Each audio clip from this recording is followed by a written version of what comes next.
Good morning, everyone. My name is Marie Newton, and I'd like to thank you for joining us for CABE's webinar today. Should you have any questions, please type them in the chat box, and we will answer them at the end of the presentation.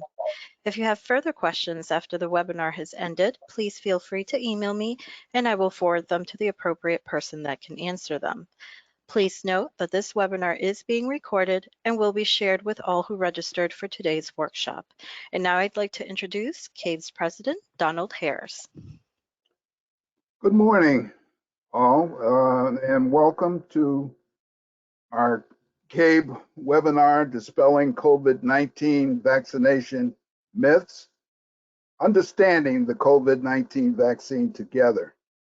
It's both an honor and a privilege for me to be able to introduce our two speakers, two friends of mine.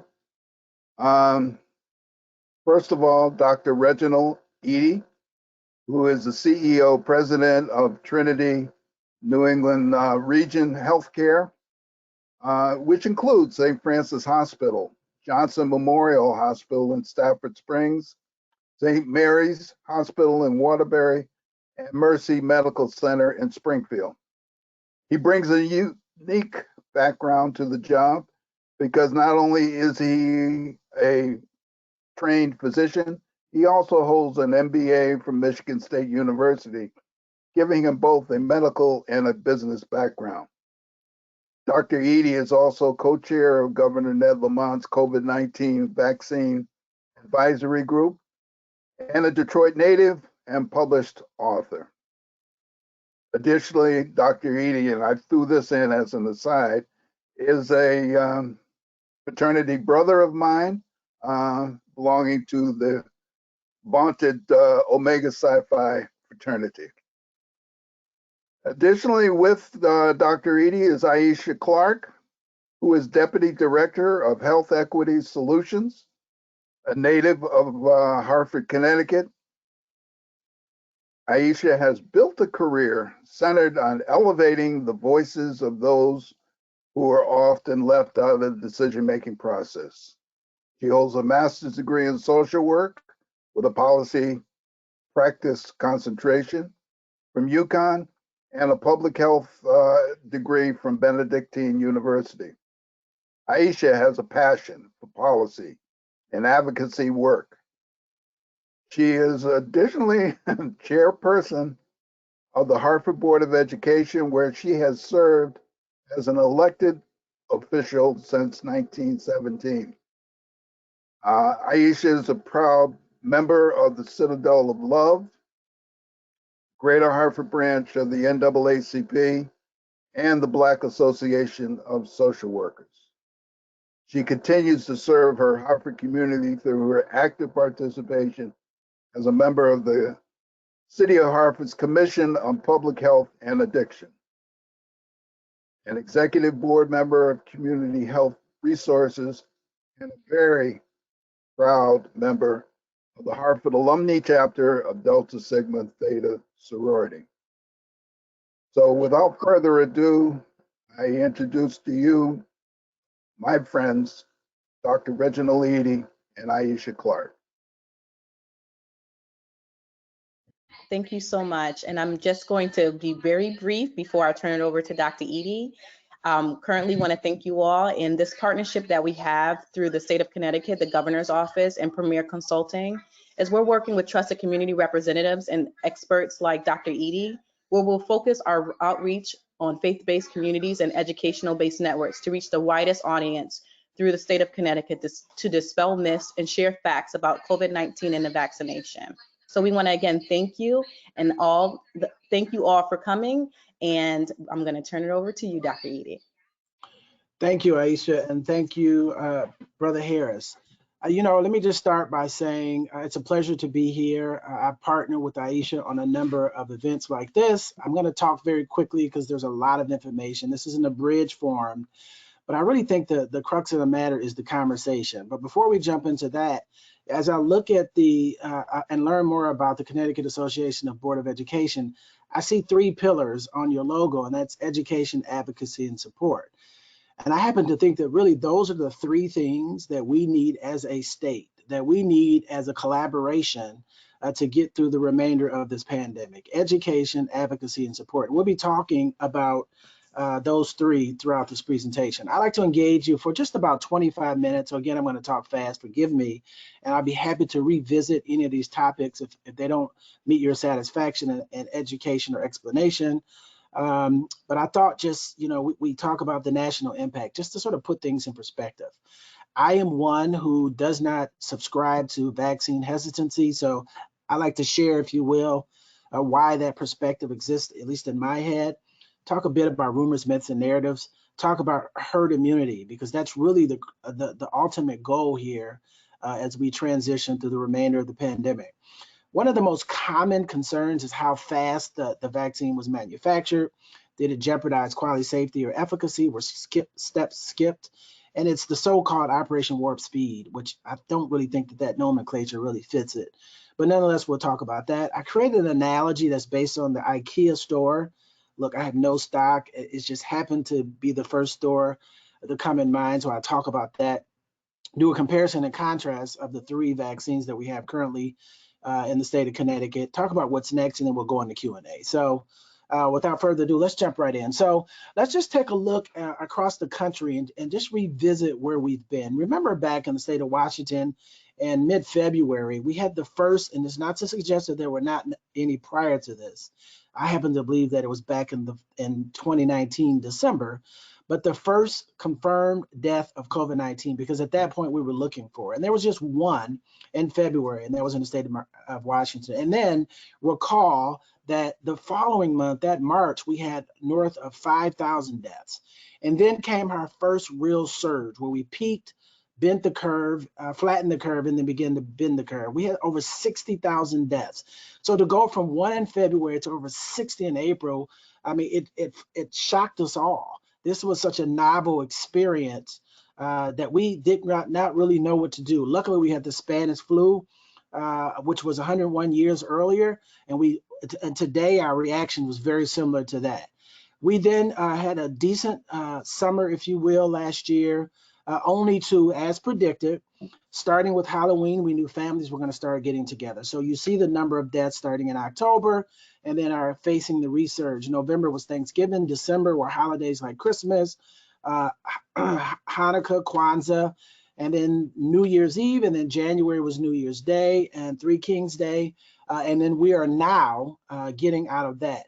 Long story short, it turns out that 2020 was the most deadly year recorded in the history of our country, and then January of this year was the most deadly month in the history of our country. For anyone who has any clinical interest, remember that for the first time, at least in my lifetime, when the number one cause of death was no longer heart disease, stroke, and cancer. So, wow, as we on tomorrow celebrate the 1-year anniversary of declaring this a pandemic, we reflect on really a tumultuous year, and I thank God that each of us are available to shepherd the remainder of us through this pandemic, and may those whose lives were lost during this pandemic rest in peace. Now, it's our responsibility to make sure that we do things like this and do our part to ensure that we mitigate as many deaths as possible. Switch gears just a bit. Vaccine hesitancy. Let me tell you, I don't subscribe to vaccine hesitancy. I personally had a problem with the U.S. government saying, even before the vaccine was available, declaring that vulnerable, so-called vulnerable communities. When I talk about vulnerable communities, I define them as those communities that have measurements of social vulnerability indices that are closer to 1. Remember, if it's 0 as an SVI, a social vulnerability index, that means that in comparison to other communities that it is not considered to be a vulnerable community. And the closer it is to 1, we typically use the measuring route of 0.85 to 1 here in Connecticut. Those so-called high vulnerable communities are the ones I'm talking about. So remember early on in the summer when we were talking more about a vaccine being available, which we realized in December, Pfizer made one available after receiving the FDA approval. We were saying that so-called high vulnerable communities, particularly communities of color, had the so-called vaccination hesitancy. So let's look at the World Health Organization's definition. And again, I don't subscribe to this. I don't believe that, just to be clear, that I like to learn more about how the virus works, and I don't really know much about the vaccine. Does not equal hesitancy, especially by their definition. These are the 3 points in their definition.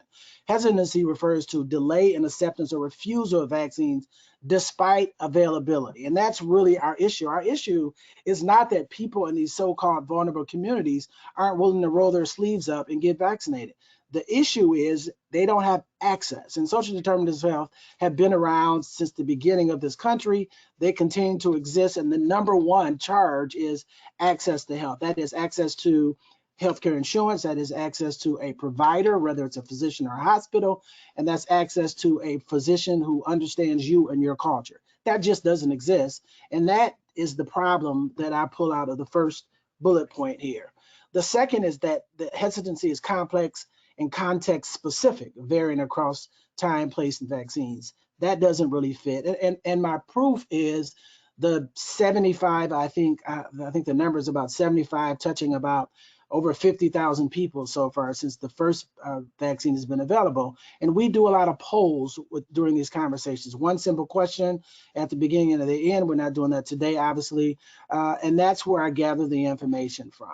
And then last, to call or to declare someone hesitant, they must meet the third criteria as well, which means that they must be influenced with complacency, convenience, and confidence. Now, listen, I don't think these vulnerable communities are complacent.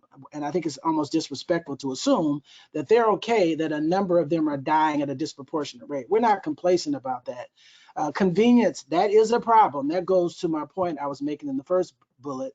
But there's not a confidence issue internally with these communities or the persons in these communities or with healthcare to this respect. I mean, we have seen a number of friends and family die. So again, my position, I just wanted to explain it off because you may hear me publicly say it. People consider it controversial. I mean, oftentimes in controversial conversations defending my position, but access is the replaced word I suggest we use. Vaccine access and not vaccine hesitancy, because once such conversations take place in these so-called vulnerable communities, people are ready to get vaccinated right away. They just need more information. And we've not, I think, as a state or a country, figured out a good way to meet them where they are, to educate them in the way they appreciate to be educated. And so people like myself and Ayesha are working hard to do just that.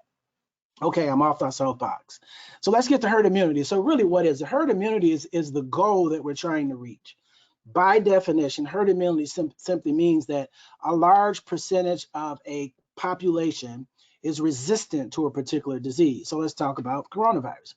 So Dr. Fauci started off talking about 70% immunity is necessary before we can remove our masks, get back to normal distancing, if you will, or eliminate social distancing, and transition to the so-called new normalcy. And I call it new normalcy because I don't think we're ever going to be a country that we were prior to the pandemic. But currently we're talking about 80 or 85%, which is a big number. So just take that personal, look at your households, look at your organizations, look at your churches or your places of worship.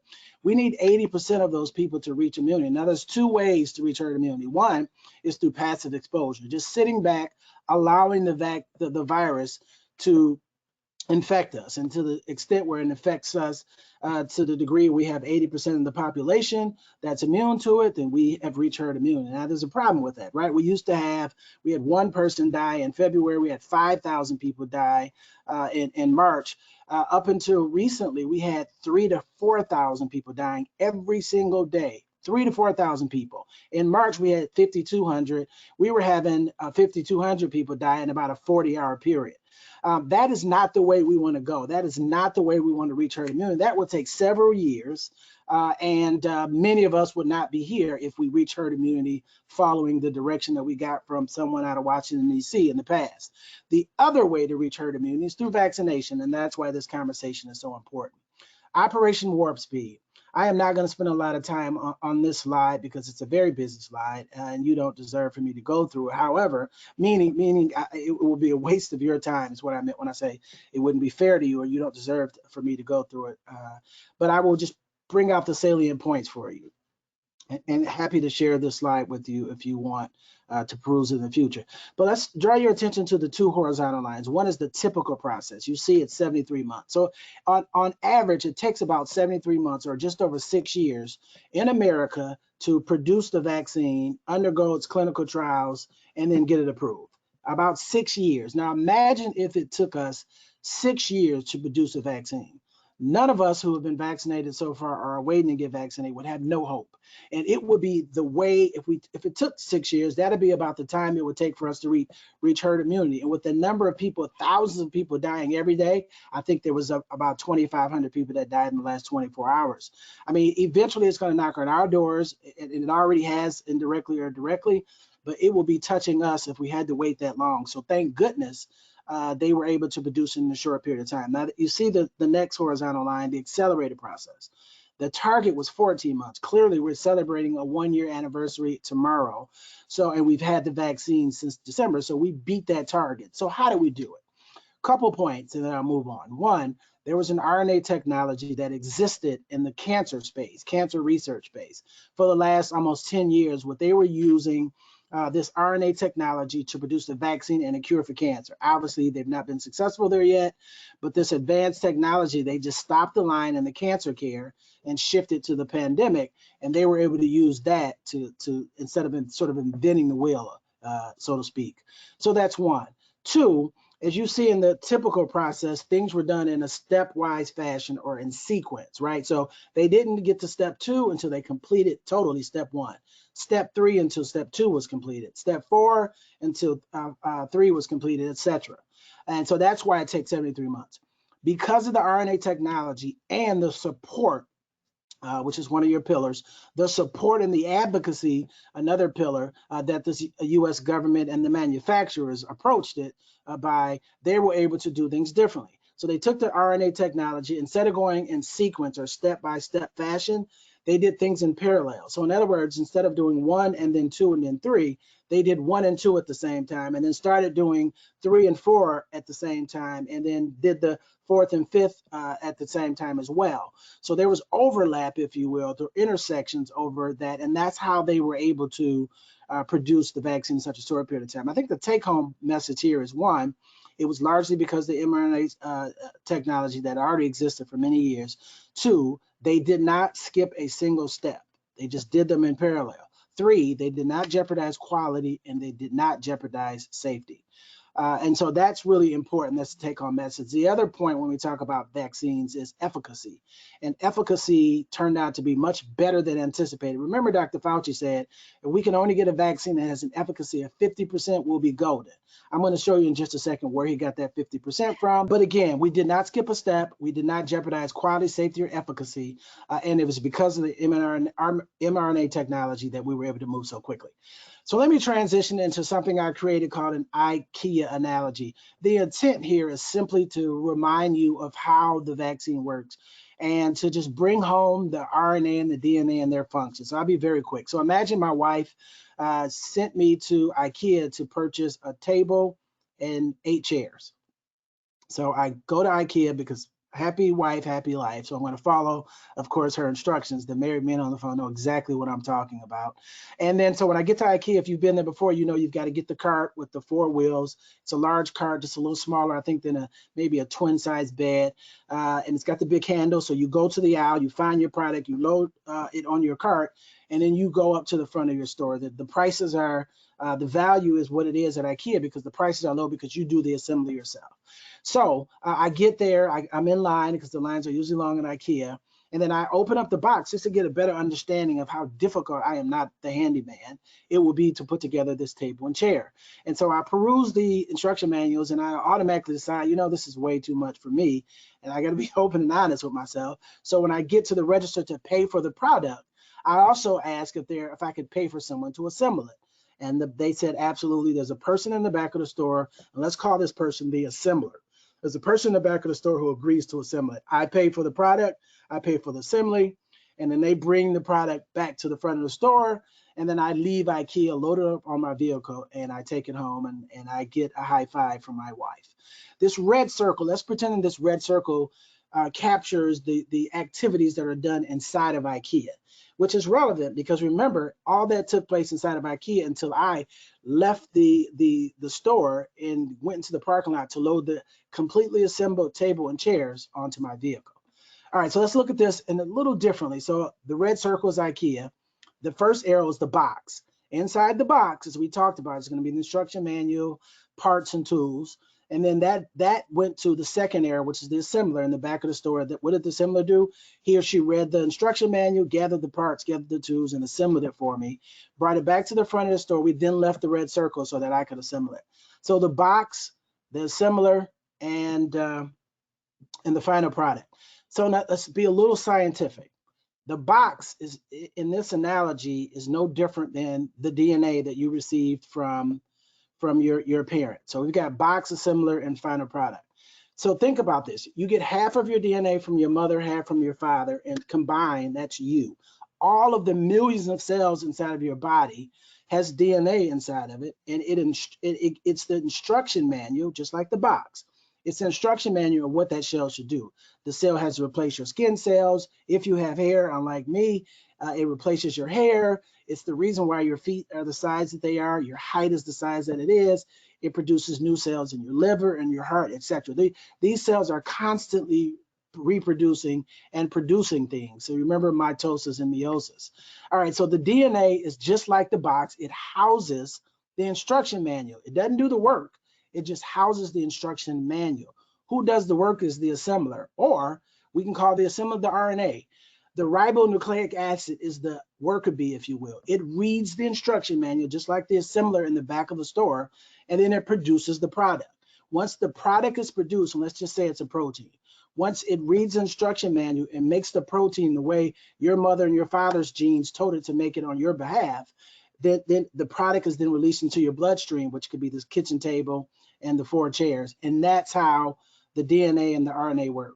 Now, if you look at the top right corner, just drawing your attention there, I want to illustrate just one thing. That's a one-way flow of both information and activity. So what I mean by that, it goes from the DNA that you got from both of your parents, and then each cell has an RNA. So the RNA then follows the instructions of the DNA, and then the RNA then produces the final product. It does not go in reverse. And the reason why I underscore that for you is because there's a narrative out there that says that you don't want to get injected by these vaccines because they alter your DNA. Well, the vaccines are based on RNA, which you'll learn in just a second or be reminded of in just a second.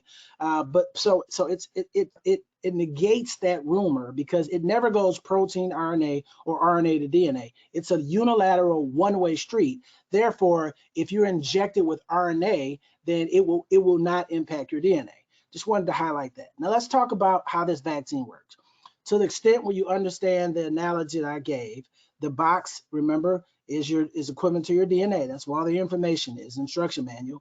The assembler in Ikea is no different or represents the function of the RNA. It's the worker bee. It does the work. It produces something, either another cell like itself or a protein or something that your body needs based on the instruction manual or your DNA. And then it releases it outside of the cell where it's producing it into your bloodstream so that it can go to wherever it needs to go. So how does the vaccine work? So these are how the vaccines work.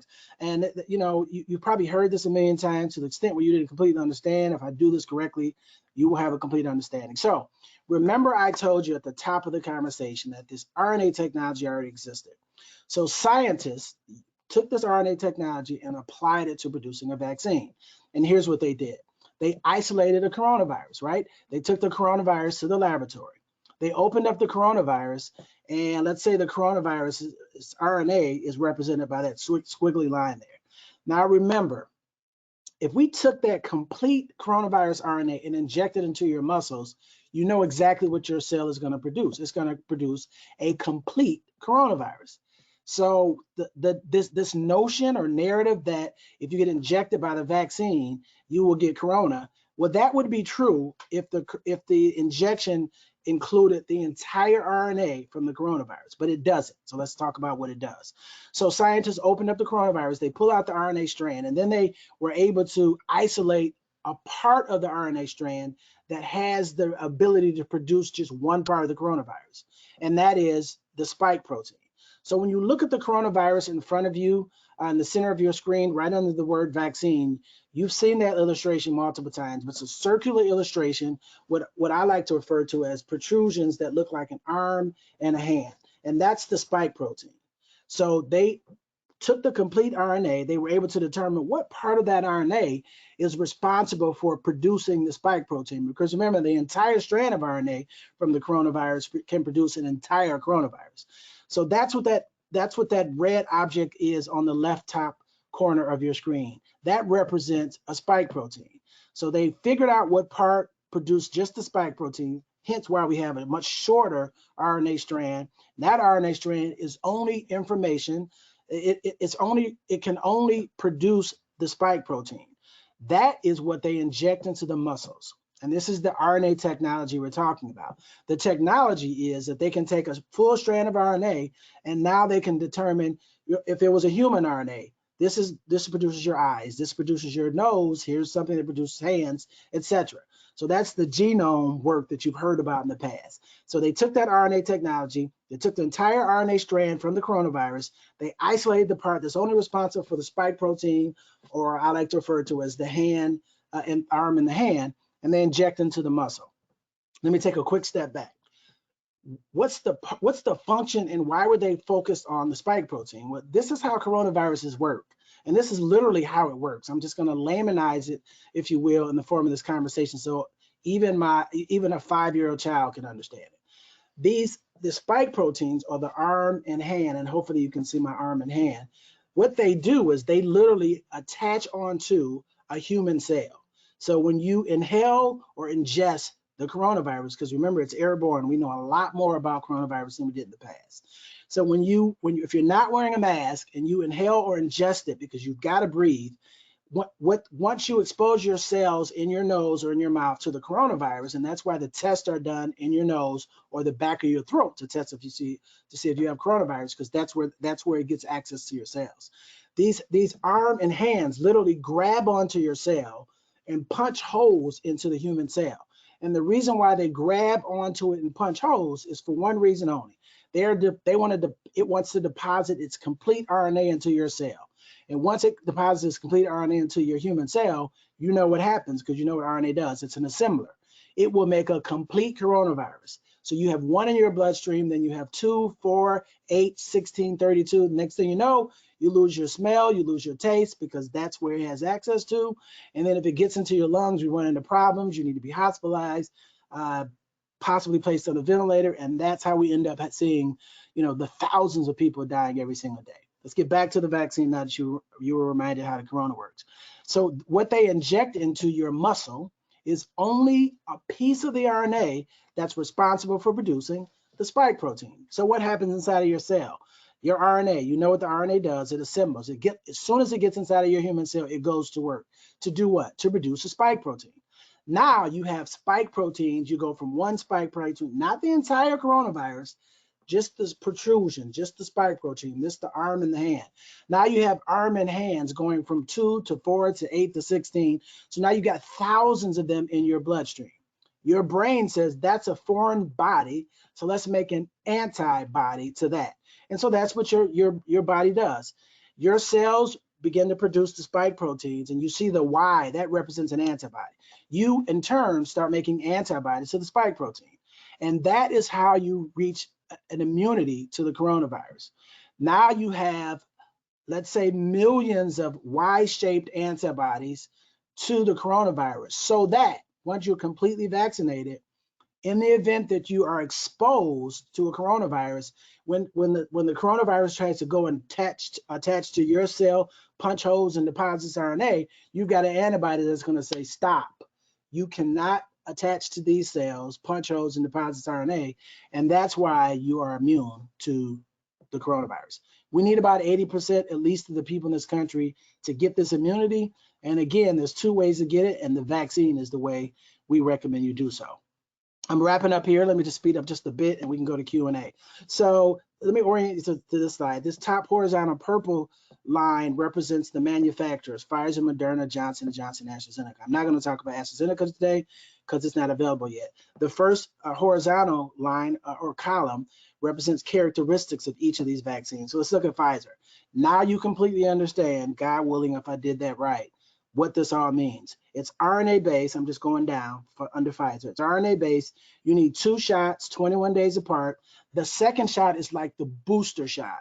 So the reason why side effects are greater after your second shot, for those of you out there who've only had one, we'll talk about side effects in just a second. But the reason why, just so you know, is because you already have antibodies after your first shot.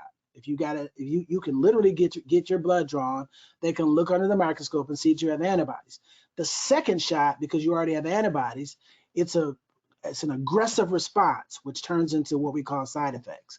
So the efficacy is 95%. Just a quick reminder, percent means per 100. So 95 per 100 people who received both shots and waited 2 weeks of Pfizer, 95% of them will never, ever, ever get sick or even get infected by the virus. We now know that none of these recipients will even be carriers. We weren't sure about that in the past, which is why the new CDC guidelines say that you can hang out with people without masks if they've all been completely vaccinated. Now let's look at Moderna. It's the same technology, which is why you see the exact same results. It's RNA-based because they use a different solution, because they wanted to use a different solution so that it wouldn't take the very low temperature to store it. So it just requires a typical freezer temperature. It's 2 shots, 28 days, and the efficacy is essentially the same. Then there's Johnson & Johnson. Johnson & Johnson uses the RNA technology, but like AstraZeneca, you see it's a little different. The difference is twofold in comparison to Moderna and Pfizer, which I consider to be essentially the same. They take an actual virus that causes the common cold called the adenovirus, and then they use that as a vector or a carrier of the messenger RNA. And so they just inject the messenger RNA not directly into the arm of the human, but they inject it into the virus, and then they inject both of them inside of you. And you know, Johnson & Johnson, a difference between the other two is you only need 1 injection, and the efficacy may seem inferior, but let me just underscore that it is not. The reason why this chart says that the efficacy is between 72 and 85% in comparison to the 95% you see with Pfizer and Moderna is only because, and I want you to get this and take it home with you. In fact, if I could do it all over again, I got my first injection of Pfizer back on December 21st. If Johnson & Johnson was available, I would have received the Johnson & Johnson. 1 shot, get it over with, I'm good to go. The reason why that efficacy is not inferior to the 95% you see with Pfizer and Moderna is because the Johnson & Johnson vaccine was tested in clinical trials against the variants, the UK variant and the South African variant. If you tested, I would argue, Pfizer and Moderna against both of those variants, it would not be 95%, it would drop down to something like 85%. I think one more point, let me just draw your attention to the green squares at the bottom. Just in case you're insecure about, and a lot of people are, but let me just tell you why you shouldn't be. Again, I would choose Johnson & Johnson, just in case it doesn't sound right, that they use the virus, the cold virus, they inactivated or deactivated it. But just in case you don't like the fact that they took a virus and combined it with the RNA technology, the flu vaccine and measles, mumps, and rubella, which I'm sure everyone who's participating in today's conversation has at least had one of them. I take both. I've had both of them, and I take my flu vaccine regularly. They do the same thing. They actually inject the actual viruses or germs that cause measles, mumps, and rubella, and the flu. The RNA technology was not used for any of those. But I just wanted to remind you that you've already been exposed to being injected with an actual virus that has been deactivated. And then you see the efficacy for the flu vaccine is 50%. That's where Dr. Fauci got the 50% efficacy goal, and we've certainly surpassed that. I think the most important point for Pfizer, Moderna, and Johnson & Johnson is if you are vaccinated with either of them, here's what you don't have to worry about, regardless of the efficacy, regardless of your age, your ethnicity, your past medical history, none of that matters. You don't have to worry about being hospitalized, and you don't have to worry about dying from the coronavirus. So that in and of itself is enough for me to feel comfortable having these conversations with people. I am not trying to twist your arm to convince you to get vaccinated. I'm just giving you the facts and the benefits of vaccinations. And we're going to talk about the cons, like the side effects. But when you do a benefit to risk ratio and you see the thousands of people that die every single day, we don't want you to be one of those people. We need to reach herd immunity. There's only 2 ways to do it, and this is the safest and the fastest way to get us through this pandemic. This slide only quickly just shows you, for those out there who are insecure around not knowing who was enrolled in each of those clinical trials. So I just wanted to highlight for communities of color, when you think about, in Connecticut, let's see, African Americans are probably, I guess, about 10% of the population. The Hispanics are usually 5% more, so they're probably about 15. In the US, if I remember correctly, African Americans are about 12, 13, depending upon your source.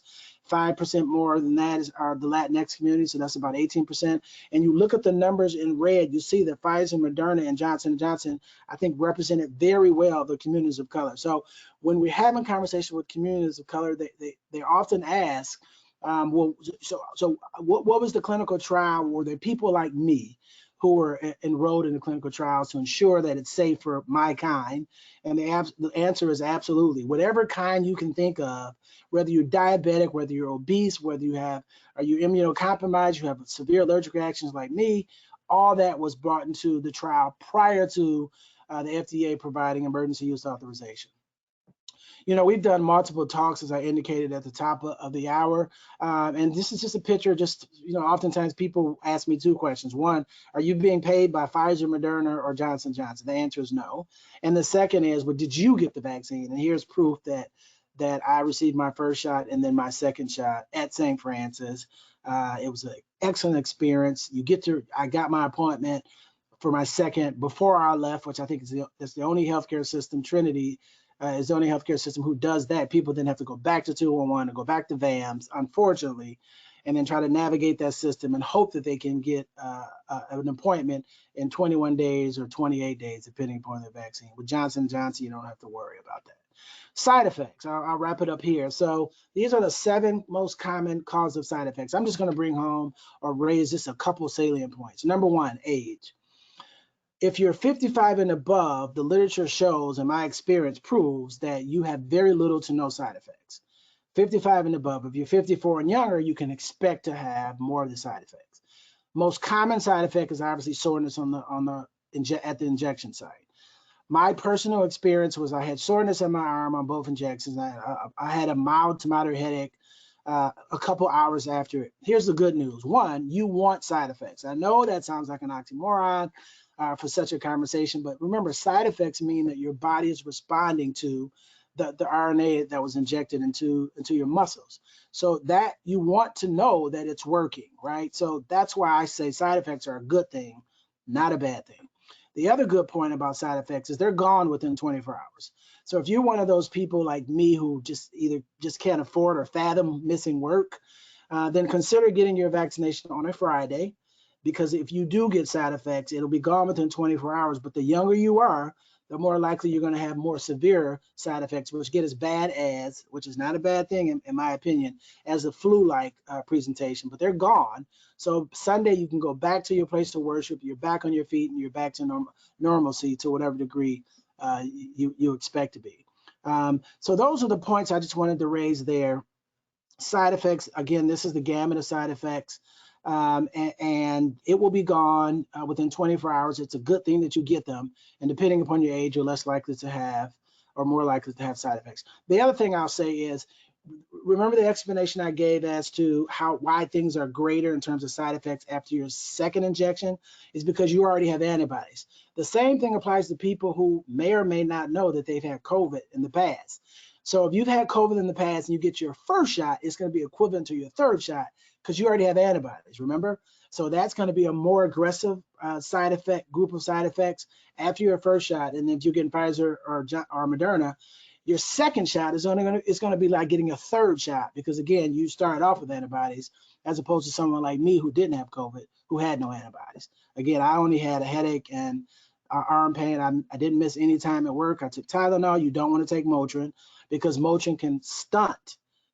Any anti-inflammatory drug like a Motrin or Aleve, you don't want to take 24 to 48 hours prior to your vaccination or 24 to 48 hours after your vaccination, because you want the full response and it will blunt, if you will, your immune response after being vaccinated. Just very quickly, this is the schedule. You know, I am fortunate enough to be co-chairing with Commissioner Gifford, the governor's advisory group, and we switched gears and decided to not go with the comorbidities. And I know it wasn't a popular decision, but here's why I supported it. Because had we gone with comorbidities, it would have been very difficult for vaccinators to be able to screen people appropriately. We would have probably had to delay the start of the comorbidities.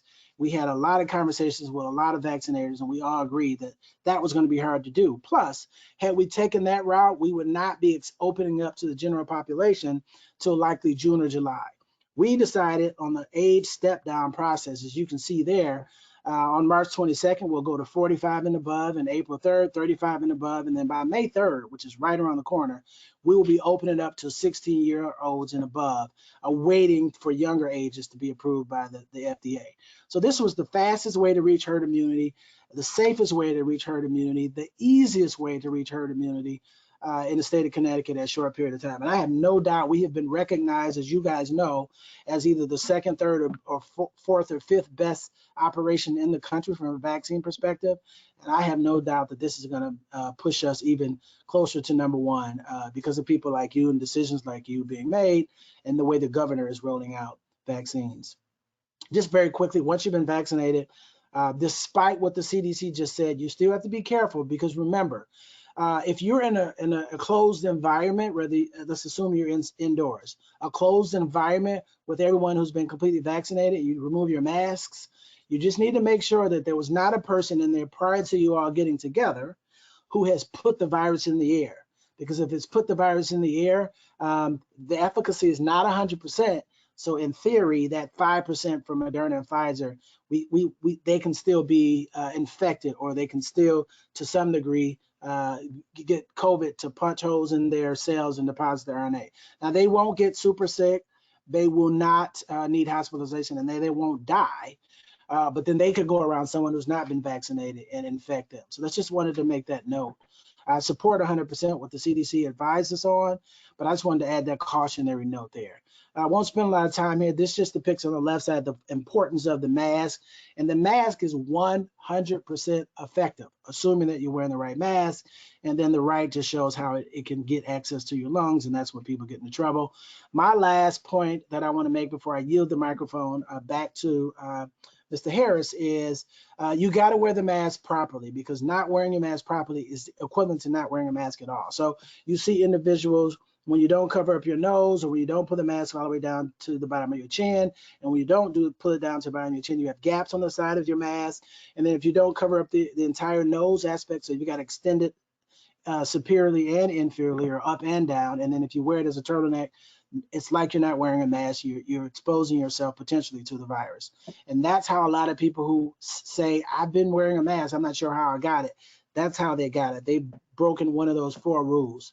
You must wear a mask that is multi-layered or medical grade to ensure that the virus doesn't have access to your cells to grab it, punch holes, and deposit its RNA. And I will stop there and yield the microphone back to Mr. Harris. I'm ready for Q&A. Thank you. Thank you, Dr. Edie. So I apologize for earlier. I did try to interrupt you to mention that we did have the poll. So if you would like to run the after the presentation poll, I can do that now. You know, so what we could do if we just asked, if we typically what we do, so you can make the decision. Typically what we do is we ask at the beginning, how likely are you to get the vaccine if it's available for you now? A, you know, not likely. B, we'll do it, but with a pause. C, only if mandated. D, I will not get it. And then E, I've already been vaccinated. And then we repeat the question to see what the conversion rate is of those who didn't choose A or B, but instead C or D's, and how many of them moved up to A or B and answer. Usually we're seeing a conversion rate of about 80%, which just proves the point that hesitancy in the face of proper education, one of your pillars, education, once you supplement so-called hesitancy with education, and by the definition of hesitancy, as you see by the World Health Organization, that's not hesitancy. It's just a need for education, then people are ready to move forward. Okay. So you can make that decision. I'll be happy to participate. But I would love to take some questions because this is Sure. really, I think, when the difference is Yeah. made. And we do have some questions. So let's do that. We can certainly send the poll. Ayesha and I spoke and we talked about sending the poll out to everyone after the presentation has ended, so we could do that as well. So the first question, let's see. There have been reports that since these gene therapies are still in the experimental stage or trial, if death occurs as a direct result of the vaccine, insurance companies will not pay death benefits. This also leads me to believe that for all injuries sustained from these inoculations, the manufacturers will be held harmless, as is the case for all other existing vaccines. Yes, so that's the first question.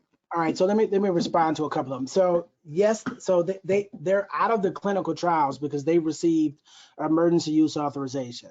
So the clinical trials are done. However, they continue to, as the vaccines are administered across the country, I'll say, although it's really globe, they continue to ask, and if you've been vaccinated, if you sign up, they will ask you probably every couple of days how you're doing, what kind of symptoms you're having. And then we, as vaccinators, and there are 4 classes of vaccinators in the state of Connecticut. There are some hospitals, there are some FQHCs, there are some pharmacies, and there are some public health departments. So any untoward impact that the virus is linked to, we have to report that to the state, who reports it to the government. We have seen no evidence of anyone dying or having a significant untoward effect from the vaccines. And that being the case, and because the US government has approved this, I can't imagine an insurance company or a death policy not honoring you in the event that there's an untoward outcome from the vaccination. But remember, there have not been any. And there will not be any because so many people have been vaccinated, we would have seen it by now.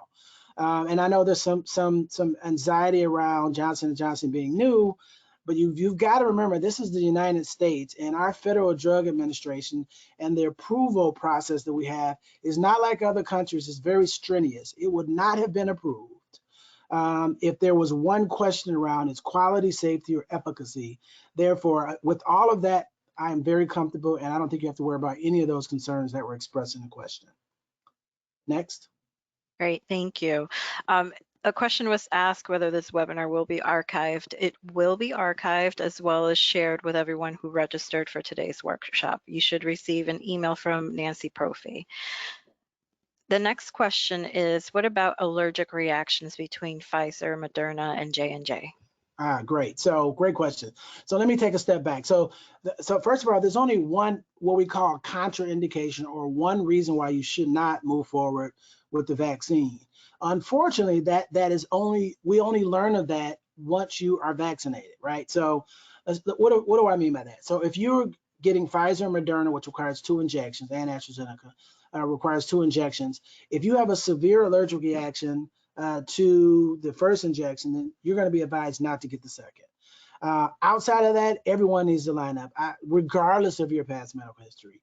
Whether you have cancer or have had cancer, currently being treated for cancer, whatever the case may be, the more concerns that you have, usually because of your past medical history, because of your comorbidities, as you think about the concerns that you may have, that's the exact reason why you need to hurry up and get vaccinated as soon as you're eligible. Now, allergic reaction. So remember, the UK administered Pfizer first. And we heard about a few so-called anaphylactic reactions, which are just severe, life-threatening allergic reactions. But what the news story didn't tell you is that of the thousands of people they vaccinated on that first day, that was the same rate that we see anaphylactic reactions every single day. I'm an emergency medicine physician, and I could go and on one 8-hour shift, I could see 3 or 4 anaphylactic reactions. Personally, I have had 2 anaphylactic reactions. I was the kid with asthma, eczema. I was allergic to milk, shellfish, etc., and still have multiple allergies as well. And so because I've had a history of allergic reactions, here's what I would advise you if you fit in that boat as well. Before the nurse injected me with both of my shots, I said, I just want to make sure, and it's St. Francis and I work here, I completely know what they had, but I wanted to be able to say that I did this to ensure that you can do it as well. Whether you have a history or not, feel comfortable doing it. But I said, how far is the epinephrine? Because epinephrine is the first drug of choice for a person who's having a severe or anaphylactic reaction. And she pointed to where it was, and I was comfortable, and I proceeded on. The other thing is, and I wanted to see if they did it, and of course they did. If you have a history of severe allergic reactions, everyone has to wait 15 minutes after you get your injection. If you've gotten your injection, if they didn't make you wait 15 minutes, that's not a good thing, because usually if you're going to have a bad reaction, not a severe reaction, but a bad reaction, it will happen within 50 minutes. Severe reactions happen within 30 minutes. So I, because of my past medical history of anaphylactic reactions, had to sit there for 30 minutes. So keep that in mind, epinephrine, and make sure you stay the entire time that they've asked you to stay, which is either 15 or 30 minutes. And you should feel very comfortable after waiting that time period that you just have to deal with the side effects after that. But again, there is no link to severe allergic reactions in any of these vaccines. And we've administered many of each of them at Trinity Health New England. And I get a report every single day, and there's not been any severe untoward reactions whatsoever. Next question. Great, thank you. What do you say to young females that are concerned with fertility or infertility caused by the vaccine? Yeah, I say this. I say, and I got permission to use this example. There's probably only, I am guessing, this is not factual, but I'm pretty comfortable that there's not many more. There's probably only one infectious disease expert who's a physician who happened to get pregnant between her first and second injections in this country, and she happens to work at St. Francis. You've probably seen her on the news. She's our spokesperson for Trinity Health in New England. She's a very bright woman. Obviously, she's young, and she fits the perfect, she answers your question perfectly. That is that there was no infertility. She ended up getting pregnant, and she got her first and then her second vaccine, and the baby's doing just fine. So listen, there's a physician who's an expert in this space who trusted the science enough to disprove it because she got pregnant, and then second, she's got a healthy pregnancy so far, and she sits right here at St. Francis. So, you know, to the extent where you are falling in that boat, so to speak, make sure you do what she did. Make sure your OBGYN is well versed on this. Make sure your OBGYN consults with someone like her who's an expert in vaccines and infectious disease. And then it would be great, I think, if you could even talk to a person like her who's experienced all of this. And I don't think you're going to find anyone who fits this criteria across the globe. She took it on like a soldier, and she talks about it publicly, which makes it, I think, extra special. Next question. Great. Can you please expand on the use of anti-inflammatories around the time of vaccination? Does this curtail the total effectiveness or merely slow down the buildup of its efficiency? So anti-inflammatory medications, and I won't get too scientific, but the anti-inflammatory name in the title lends its nomenclature to kind of what it does. There's an inflammatory component to your body creating those antibodies. I use the shape of a Y. So those Y-shaped antibodies, regardless of what it's fighting against, there's an inflammatory component to it being able to do that for your body to respond accordingly. If you take an anti-inflammatory drug, it muffles or mitigates your inflammatory response. And that's why you take it, right? Anything that ends in itis means inflammation. Arthritis means you have inflammation of your joints. Conjunctivitis means you have inflammation of your conjunctiva or at your eyes. And so so anytime you take an anti-inflammatory drug, it doesn't just pick and choose where it stops the inflammatory reaction. It does in your entire body. So a couple of days before, if you take an anti-inflammatory drug, so make sure you know what drugs you take and what class they fall in, because there are too many for me to name right now. But if you take an anti-inflammatory drug, or you occasionally take a Motrin or ibuprofen for whatever you may take it for, do not take it a couple of days before you get vaccinated, because you want the full You want the full inflammatory response, or that component of your immune response. And then because the vaccine is still working, and that's when you get those side effects, that's when your body's responding. And that's why I say, although side effects are gone within 24 hours, extend it for a couple of days at least of not taking an anti-inflammatory drug. When I had my mild headache, I would usually grab a Motrin, but instead my assistant happened to have Tylenol. So I took Tylenol, I took my headache away, and I complied with the expectation of not taking any anti-inflammatory medications. Next question. Our next question is, why are side effects less for someone over 55? Because your body's immune response is less aggressive. And it's only less aggressive, it's not a bad thing, it's only less aggressive because you have been exposed to so many germs that you have many more antibodies that will more likely help you out in fighting off that spike protein RNA that your body, the spike protein that your cells start to produce once you're vaccinated. So that's the reason why, versus a younger person. And this is exactly why we promote breastfeeding. I'm being tangential, I get it, but let me just throw this in. Why we promote mothers to breastfeed their newborns is because within the breast milk is the mother's immune response. All the antibody that the mother has from how long she's been living and all she's been exposed to comes through the milk, and the baby, when the baby ingests the milk, the baby's immune system is just as strong as the mother's. And then when you wean the baby off, those antibodies from the mother start to disappear, and then the baby has to now be exposed to certain things to build its own immune system, if that helps. Next question. That's great, thank you. Ayesha would like for me to remind everyone that if anyone from, if you would like Dr. Edie and Ayesha Clarke to do this kind of presentation at your districts, to please contact her, and she would be more than happy to work with you. We do have another question. Sure. So I'm sorry. I really do. In fact, I'll add to Ayesha. Ayesha's in charge, so I'm following her lead. She tells me where to be, and I just show up. Any event that we even want to come back here and just do 30 minutes of a Q&A, because I think, the presentations are great. I think they answer a lot of questions, but it's really all about the Q&A. You have personal concerns or questions, and I will answer them to the best of my ability. To the extent where I can't, I usually can, only because I've been doing this long enough and doing so many. I will get the answer and come back and make sure I share it with you. So I love the Q&As. Give me the tough questions, because we really need you to make decisions as to whether you're going to be you and your family will be vaccinated or not. And we really, if you're going to, we need to get in line as quickly as possible so we can all live longer and healthier lives. I'm sorry. One more question. No problem. So this person apologizes because they had to step away for a little bit while you were explaining your recommendations regarding if you are vaccinated but others are not, they would like to know, what should we do? Yeah, so if you're vaccinated and people are not, first of all, if anyone who's been vaccinated, I don't know about you, but when I got that first injection, I was almost in tears because I felt like a load had been lifted off of my shoulders.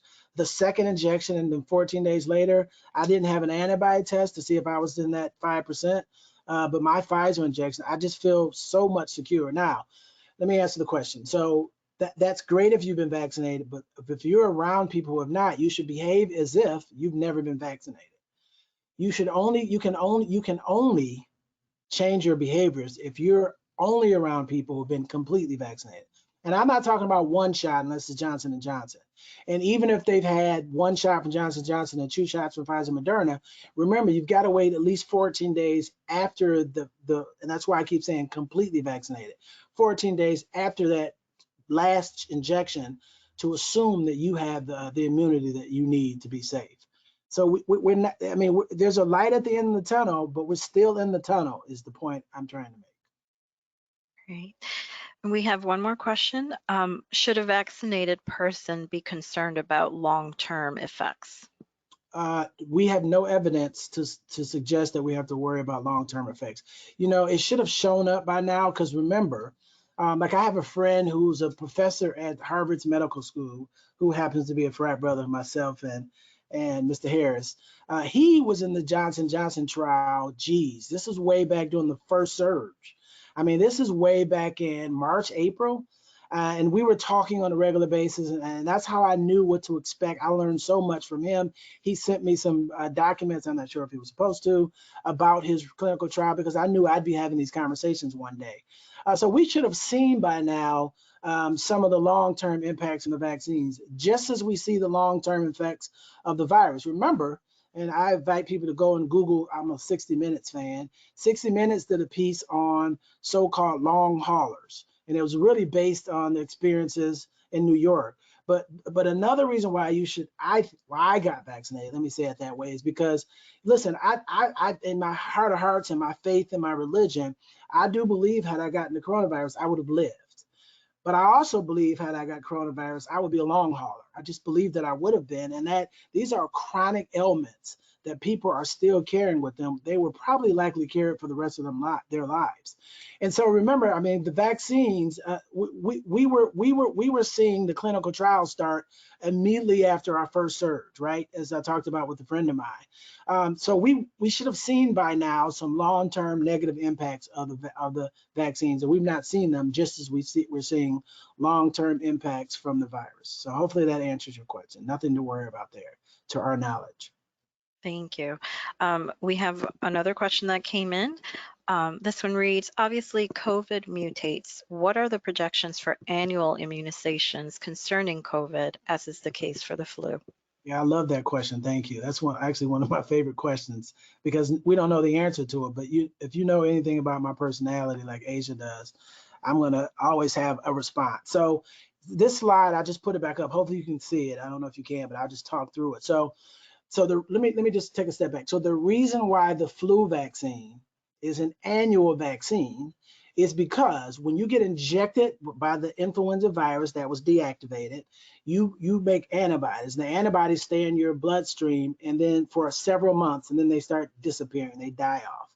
And the same thing happens when people have corona. And that's why you started hearing people getting coronavirus a second and then the third time. This is not even bringing in the mutation. So let me answer your question. So I happen to believe, and this is just a guess, like this is not a fact like I talked about most of the stuff I talked about earlier. When I say it's my opinion, that means it's not scientific. This is my opinion. My opinion is that the vaccines, and I hope I'm wrong, the vaccines will look more like the flu vaccine and not measles, mumps, and rubella. Measles, mumps, and rubella, once you got it, you were good, and the efficacy you see there is 97%. The flu vaccine, although the efficacy is only 50% in comparison to these, the flu vaccine, once you get it, so flu season, let's say it's October to March, you start getting it around September, right? It lasts from October to March, and then the antibodies start dying away, which is perfect because flu season's over. But then you have to get another shot so that you can protect yourself the following year through the flu season again. I think, this is my opinion, that these coronaviruses, vaccines are going to work the same way. I think that we're going to have to get an annual injection. This is a guess. I hope I'm wrong. I hope it's like measles, mumps, and rubella, but I think it's going to be and I'm just basing it on the fact that people have had coronavirus and they've made antibodies. The antibodies start to disappear. Remember, if you've had coronavirus, they say wait about 90 days after you've had coronavirus, and then you can go and get vaccinated. And you still have to get vaccinated. The 90 days is because we know after about 90 days, we start seeing the antibodies that you produced against the virus to disappear. Plus, you can let other people go in front of you because you already have antibodies. So I think, and I hope that it's going to be I think it's going to be an annual injection. If it is, I hope that they just combine it with the flu vaccine so that we can get one injection every year, a booster every year, and not two separate injections. So fingers crossed on that. I get the flu vaccine every year anyway, so why not? Last thing I'll say is you didn't see any flu this year. If someone said they had the flu, they could have, but it's unlikely. And the only reason why we didn't see the flu this year is because we've been masking and social distancing. So once we reach herd immunity, we take our masks off, the flu is going to come back, and the flu is deadly. It just isn't as deadly as the coronavirus. So again, I'm hoping that if it is an annual injection, they combine the two, and we can be on our merry way by getting an injection every September. Thank you, Dr. Edie. So we're going to wrap this up. We do have a comment here. It says, thank you so much. This has been so helpful, and you are presenting it in a very easy way to comprehend. So Right. Thank you. My duty, my responsibility. So it's an honor to be a blessing to each and every one of you. So thank you. And thank you to the people that invited me, Ayesha, Mr. Harris. Thank you for moderating. Thank you for asking the questions. And, you know, we all have busy schedules nowadays because we have full-time jobs and then this kind of stuff. But I promise you, I will make myself available to the extent where you need my support moving forward as we transition through the pandemic. Thank you.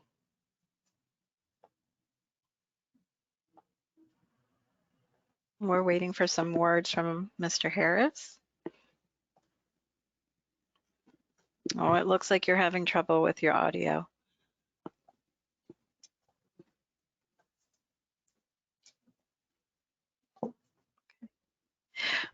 Well, he wanted to thank you for coming and presenting to us.